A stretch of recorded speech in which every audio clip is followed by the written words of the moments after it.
ఓం గ్లౌం గం గణాధిపతే నమః.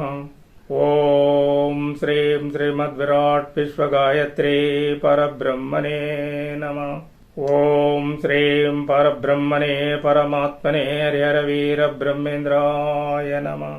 ఓం శ్రీమద్విరాట్ విశ్వగురువీర బ్రహ్మేంద్ర స్వామినే నమః. పెదకొమ్మర్ల గ్రామ వాస్తవ్యులైన శివకోటయాచార్యుల కూతురు గోవిందమాంబాదేవితో శ్రీ వీరబ్రహ్మేంద్ర స్వాముల వారికి వివాహం చేయడానికి నిశ్చయమైంది. ఆ ఏర్పాట్లు జరుగుతున్నాయి. వారం రోజుల ముందు ఒకరోజు వీరబ్రహ్మేంద్ర స్వాముల వారు ఆ గ్రామస్తులతో కలిసి శివాలయం వద్ద సంభాషిస్తూ కూర్చుంటాడు. అప్పుడు అటువైపు ఒక ఊరేగింపు వస్తుంది. ఆ ఊరేగింపు ఏంటిదని స్వామివారు ఆ గ్రామస్తులను అడుగుతాడు.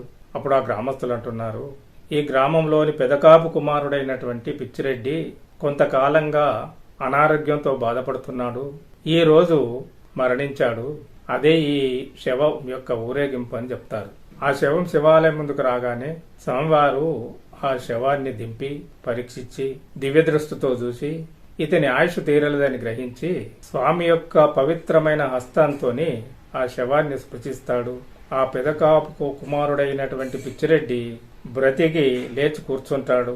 సంపూర్ణమైనటువంటి ఆరోగ్యంతో లేచి కూర్చుంటాడు. గ్రామ ప్రజలందరూ కూడా వింతగా ఆశ్చర్యపడతారు, హర్షిస్తారు, స్వామిని పొగడతారు, జేజేలతో హర్షధ్వానాలు చేస్తారు. ఇది చూస్తున్నటువంటి కొందరు పోకిరి కుర్రవాళ్ళు ఒక కుర్రవాన్ని అదే పాడపై పడుకోబెట్టి చనిపోయినట్టు నటిస్తూ ఏడుస్తూ స్వామి ముందుకు తెచ్చి బ్రతికించమంటారు. అప్పుడు స్వామి వారి పోకిరితనాన్ని గమనించి అతడు నిజంగానే చనిపోయాడు, బ్రతికించలేనంటాడు. అప్పుడు వారు ఆ కుర్రవాడిని లేపి చూస్తారు. లేపితే ఆ కుర్రవాడు నిజంగానే పడి ఉంటాడు. వారి పొరపాటుకు స్వామి దగ్గరికి వెళ్లి కాళ్ల మీద పడి క్షమించమని వేడుకుంటారు, బ్రతికించమని వేడుకుంటారు.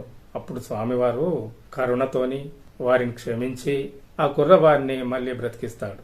అప్పుడు ఊరిలోని ప్రజలందరూ కూడా చాలా సంతోషిస్తారు. ఈ విషయం ఊరిలోని ప్రజలకే కాకుండా చుట్టుపక్కల ఉన్నటువంటి గ్రామాల్లో కూడా పాకుతుంది.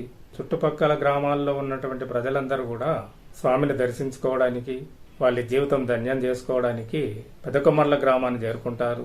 చేరుకొని స్వామి గురించి ఇదివరకే విన్నవారు కొందరు ఉంటారు.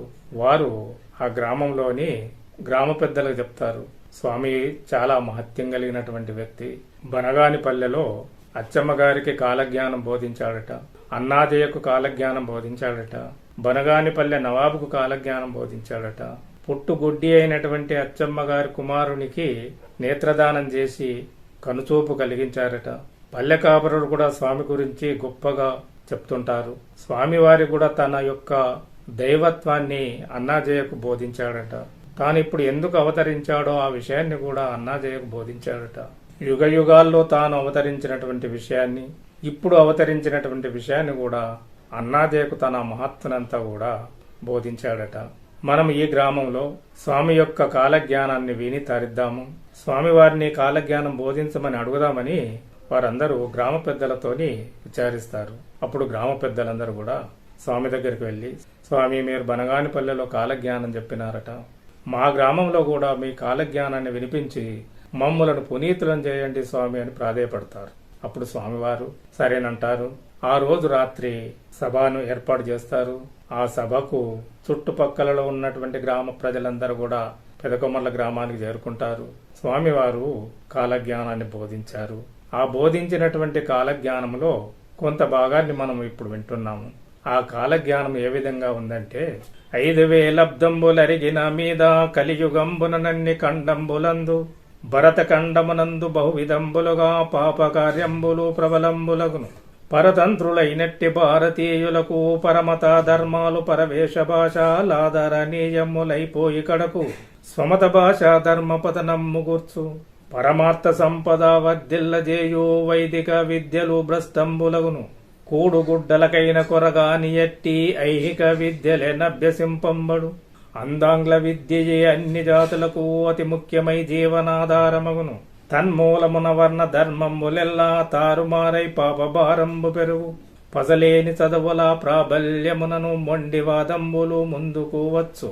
వేద పురాణాలు వివిధ శాస్త్రాలు విప్రుల కొరకె కల్పింపబడ్డావని వర్ణధర్మంబులు వట్టిగాదాలని కులమతాచారాలు కొరమాలినవని భక్తి వైరాగ్యాలు పరచింతనములు వట్టి సోమరులకు పట్టుగొమ్మాలని ఇలాంటి విపరీత హృదయాలతోడా పండిత మన్యులు వాదించి తాము చెడిపోవుటేగాక చేరి బోధించి పామర జన్ములను పాడు చేసెదరు.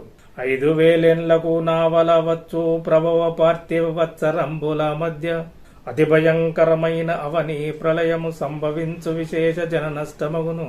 విషవాయువులు వీచు విలయగ్ని గురియు నగరాలు పెను శ్మశానాలుగా మారు. ఆకాశ యుద్ధంబులవని యుద్ధములు జలది యుద్ధములు సంకులముగా సాగు. వరదలతో నదులు పరవల్లు దొక్కోడు వీధి ముట్టంగ నుదులు పొంగు.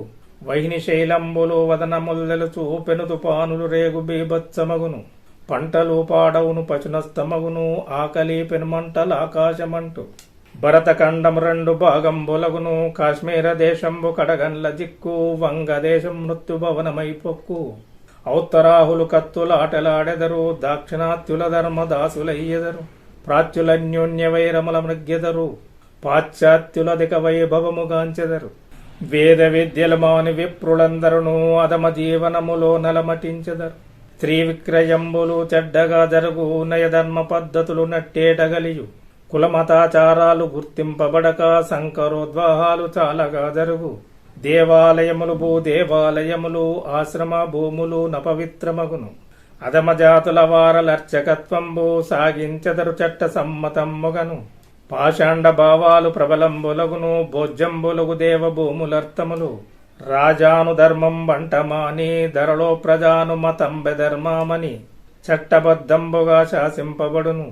పురుషులతో పాటు సరిసమానంగా అన్ని హక్కులు గోరి అంగనల్గూడా రచ్చకొట్టాలలో రాచరికాలు సేయంగ జొత్తురు భయమేమి లేక.